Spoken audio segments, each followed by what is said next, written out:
Hey pals, it's Sassy Cassie, and welcome back to another reaction video of Inuyasha.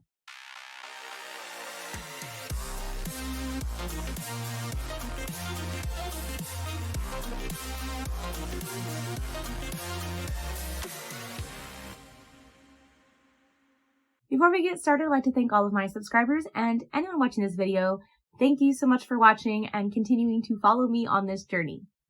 I would also like to give a very special thank you to my patrons. Now, previously on Inuyasha, we got, 2 episodes prior, Kagome and Inuyasha kind of got into a little bit of an argument over Koga because she was kidnapped by Koga. Inuyasha went through all this to go rescue her, and then she ended up helping him escape at the end. Now, the other flip side of that is that he technically didn't hurt her. He was kind to her in a way, and she was repaying that kindness, is how she is seeing it. And Inuyasha is thinking that she's like in love with him or whatever. And she's like, he's not my type. I'm not in love with him, and nothing happened between us, but he kind of is refusing to see that. So she decides to go home. So last episode, Kagome is at home basically the whole time. And it's really interesting again when we have those moments where she is in the present era as opposed to the feudal era. And she gets to have some girl time with her friends, and they're telling her that toxic boyfriends are not where it's at and you should date somebody who's nicer, aka the other guy whose name I truly don't remember, but the guy who's always there to help her and is just constantly asking if she needs anything and bringing her all these types of different things for all of her ailments. Hilarious, by the way. Inuyasha does go to get her twice, but he can never really apologize. He almost did, but then she told him to sit in her sleep, so then he was like, nah. But she did eventually come back.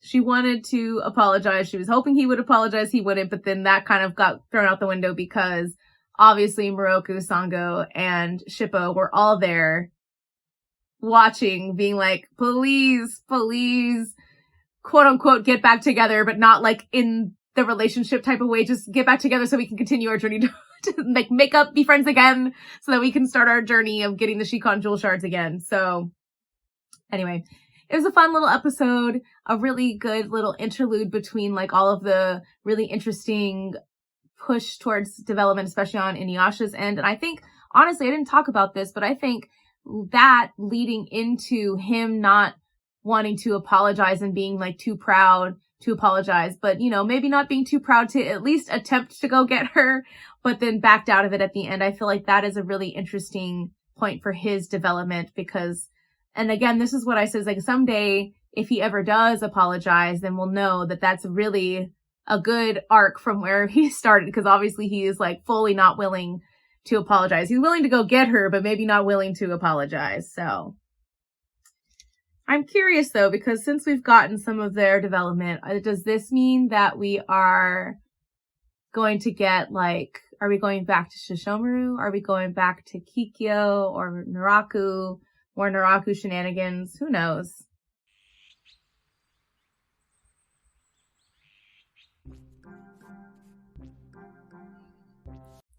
Oh, I forgot to mention that. That was one of the best things. I love it. It's a love triangle between a two-legged dog, a wolf man, and a cat who hightailed it home. Shippo, hold on a minute. Have you shown this embarrassingly familiar picture book to anybody else? I showed it to Kassie earlier, and she thought it was really well done. So oh, he's so proud. Look at the little blush marks. Yep, but Kaede isn't the only one who's seen my drawings. I was so proud of them, I ended up showing the whole village. Oh, Shippo, he's so sweet. Did she just help him? Kagome. Yeah? You sound like you're in love with this nut bar. Oh, hilarious. I love that we're getting that it's not obviously being forgotten. Kagome, it's written all over your face. Trapped in a duel to the death. Now we go from love to death. Lovely.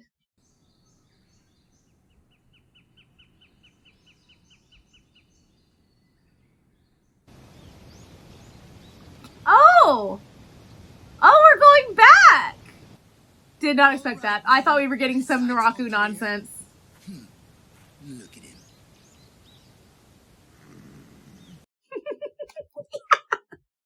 Listen, sometimes you just want to take a nap in the sun.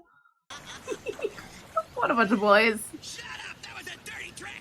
That's what you get for slacking off and sleeping on guard duty. Damn it. Hey, who are they? They're our brothers from the Northern Caves. Oh. That's not a good sign. There's someone who possesses a huge sacred jewel shard. He's the lord of a castle. I know it's hard to believe, but we're not joking about this guy. We are getting Naraku nonsense. Dang it! I hate being right. If we don't join them, then the Northern Tribe will get all of the sacred jewel shard. Let them go. It doesn't matter. Well, it matters to me. I'm gonna go with them. Me too. Go ahead. I could care less. If you want to leave, I'm not gonna stop you. We're gonna go join the Northern Tribes. Whoever wants a piece of the sacred jewel shard, you better follow us. Yeah!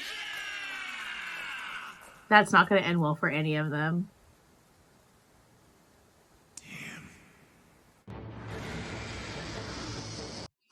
Okay, is he feeling sad because he got to see Inuyasha's power and maybe realize he could not defeat the bird of prey, but Inuyasha did it in one shot? I'm sure it's this way. I can sense the jewel shards. You see how helpful Kagome is? She's the only one with that ability. That's right, Inuyasha. So I love that they're still continuing this. We need your energy directed towards something other than animosity. knock it off. We're tracking a demon bear that attacked a village? According to one of the survivors, yes. He said it started out as just a mischievous cub ruining the fields, but then suddenly it grew huge and attacked the village. That's insane. Those footprints are quite insane. But why should I waste my time on a bear hunt when I could be hunting down a wolf? Koga. I I already know that Koga, the wolf demon, has 2 sacred jewel shards jammed in his skinny little hairy legs. I'd feel more like fighting if I smelled the reek of wolf on this mountain, not the stench of bear. So in other words, your first The priority rivalry. right now is butchering Koga. He's his arch rival in love. Is he wrong, though? Is he wrong? I don't want to waste any more of my time, so if you don't want to get hurt, you better leave. What did you just say to us? Kagome. I can feel the jewel shard coming. Get back. I don't see anything out there, do you? Time to run.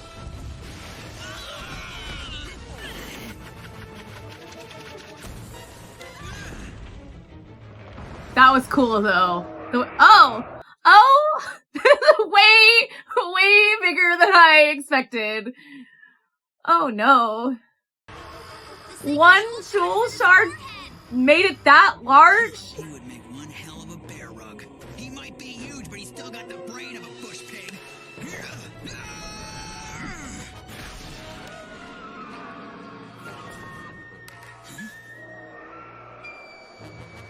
Naraku's poison insects. Of course.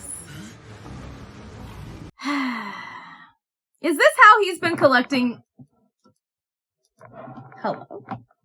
Almost knocked something over. Don't worry about it. Oh, that's how he's been collecting them. I answered my own question. Oh.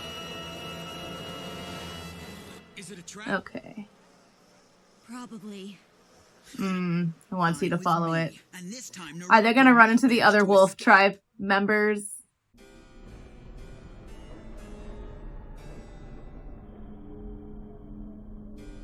And if he's so secret about about his castle, then how did the wolf demons know about it?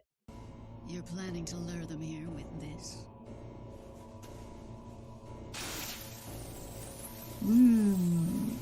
But why? Who You can is conquer she? them without all of this. I don't know if you're being extra careful or if you're being cowardly. Or perhaps it's simply your insatiable love for clever entrapments, which isn't my master. Huh? There's the castle full of sacred jewel shards. When the castle guards appear, don't hesitate. Kill them all! What castle guards is he talking about? I don't see anyone. Someone's there.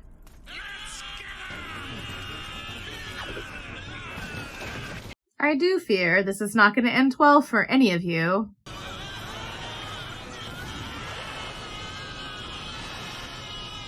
Is that it? They're pathetic. You'll have to do better than that. Bring me someone with my effort.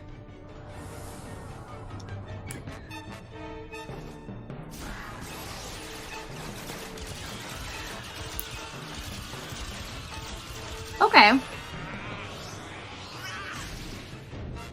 Oh no. Well, they did leave of their own accord. Bro, you cannot be caught sleeping on the duty all the time.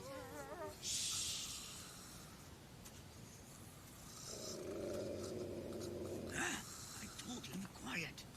No. I knew it. I knew he was gonna somehow make it back. What's wrong? What happened? I was only able to get one. Oh, he brought it You back got a to secret him. jewel shard. Hurry to the castle, Koga. If you don't, everyone will be slaughtered. They're gonna meet up there. That's really cool imagery. He's dead.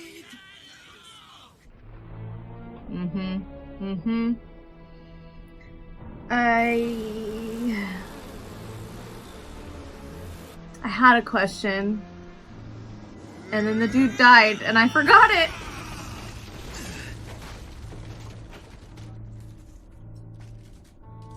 What's all this?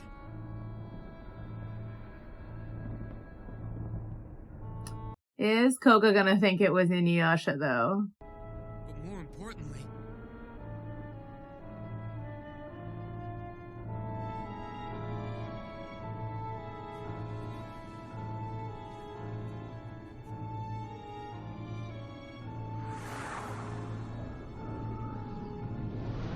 That's crazy ominous.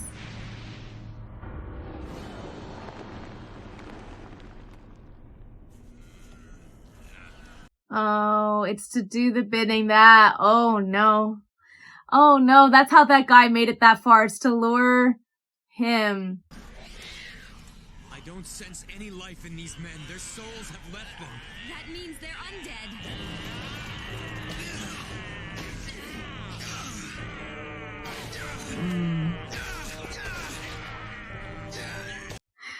Well, she has a multifaceted power that I didn't expect. I thought it was just the fan and the wind. He's here already? Too bad. I wanted to play a little longer. What? Was she gonna use the undead soldiers to attack him and to also maybe to lure the other jewel shards?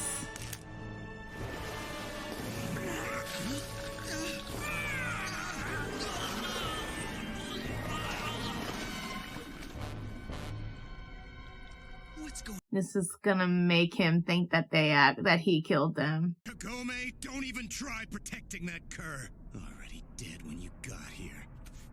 How stupid do you think I am, you bloodthirsty mutt? Oh no. It looks like we were set up. This is one of Naraku's tricks. It was his poison insects that led us here in the first place. The demon wolf tribes were somehow enticed here too, and then they were quickly slaughtered. I was gonna say, because like, how did they possibly find his castle? Because he's always so, like, strategic. You know? Like, nobody could find his castle unless he wanted them to. So he wanted them to, you know, that's fair. He actually is always trying to find somebody to fight his battles for them, for him. I think this is really interesting though, because it's, again, feeding off the most recent events. They're already rivals in the fact that they love to insult each other with the most interesting insults. But also potentially rivals in love, question mark? At least Koga's in love with Kagome. I have to to stop them. But how?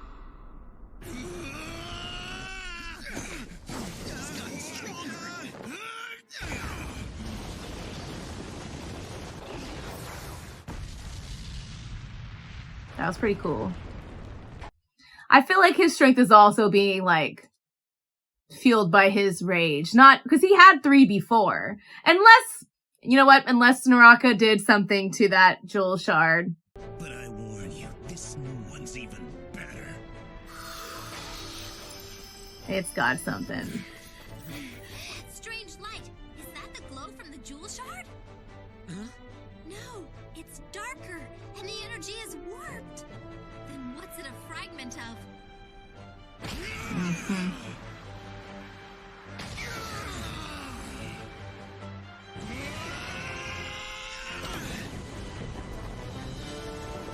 The silhouette, though. The silhouette in that moment was really cool. Pay attention if you want to live. What the hell are you looking at, killer? What do you think we should do? Should we help? Inuyasha came Maybe looking for search Naraku, the who castle. set this whole stage. Do you think Naraku's inside the castle somewhere? Charging right into the enemy's trap is generally not a wise strategy. We don't have much of a choice. Here it goes! I'm worried that she's gonna find her brother somewhere in there. Generally, not good. Who are you? What are you doing here? You want a formal introduction? Good evening. My name's Kagura. You must be Sango, and you're Naraku, am I right? Yes, and you are one of I wanna know how- Naraku's minions. Tell us where he is. He's not in right now, but he left you a little something to keep you entertained. Mhm. Naraku hopes you will find his little gift amusing. Well, probably won't. His idea of amusing and my idea of amusing are very different. Now then, if you'll excuse me, I'm off to see the outdoor entertainment. Koga and Inuyasha. Neither of them take my fancy, so I don't care which of them wins the duel. But why do you care who wins?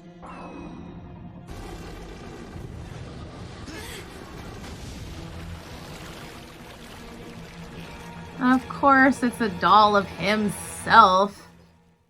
Ugh. That's the end of the episode. Crazy. I don't know where to begin. Okay, so I guess we'll just talk about what was her name? Kagura? Or Kagura, depending on, I guess. Anyway, I want to know how long she's been some potentially faithful minion to him. Like, the way she speaks is like as if she's known him for a long time, but it's always felt like he has always worked like independently. That he didn't really have anyone truly working for him or by his side. Like he's pretending to be some human prince of some sort, but it's just a ruse. I don't know. I have questions about her. But to that point, because again, the way she speaks, she's like, that's not my master. Like, does she, again, it just speaks like she knows him very well, or maybe she thinks she knows him very well. I wonder if she knows that he's a half demon. Because I feel like, as we know, a lot of full demons tend to look down on half-breeds. So I feel like she wouldn't maybe work for him if she knew. Or she potentially sees, because the way she spoke about Inuyasha and Koga, she said neither one of them are like spike my fancy, so it doesn't really matter who wins. I wonder if Naraku spiked her interest or piqued her interest in a way that she doesn't really care if he's half demon. If she did know that, maybe she thinks that he has potential if he were to become a full demon. Not really sure, but those are, I guess, kind of my working theories on that front. To that point, though, I feel like she gives me Tamari vibes a little bit, but like more dangerous somehow, because she is able to inflict so much damage with a tinier fan. But her wind techniques they're quite bliss. I don't know. I'm sure that Tamari might potentially could have something along those lines. And again, this is two very different things. I can only compare stuff I haven't seen to stuff I have seen. So that's why I'm making this connection. I actually don't even know if Naruto came out before Inuyasha. Like, was it published before? I don't know, but I do think it's very interesting, the use of the fan as the weapon and how it is used. And I wonder if, I guess, Tamari could develop some other type of jutsu that could, I don't know. Anyway, I'm not going to go down that route anymore. The whole episode, this again makes me question this person minion that we've never seen before. And also, if Naraku's not there, like, where is he? What is he doing? Probably causing mayhem, as usual, but still. And I think it's funny. I'll just circle back to this because I was like, oh, I thought we were going to get into some Naraku nonsense, and we did. I just thought when we went back to the wolf den that we were going to get into some kind of other nonsense. I didn't think this whole rivalry thing was going to continue right this second. I thought it was going to continue much later on because I feel like so far in this show, we tend to cycle through. We'll have like a couple episodes about this and a couple episodes about this and a couple episodes about this, and then we'll circle back to like 3 things ago, but we're just continuing right along, which again, I don't mind. I still feel like even whenever we rotate, it's still very seamless. So to kind of have this like fresh off this this newfound rivalry to just go ahead and like implement this is really interesting. So I'm interested to see where it goes. I want to know if one wins over the other. I wonder if that will mean anything if Inuyasha, because I assume since the whole show is about him, he's not going to die. So like if Inuyasha does kill Koga, what does that mean? Or is it going to continue to be a draw? Because I feel like we just got this rivalry and love thing. I feel like it would be too soon to end it, but also maybe not. There could be some other development that makes it make more sense, but I don't know. We're going to find out in the next episode. So thank you all so much for watching and continuing to follow me on my journey. And until next time, bye.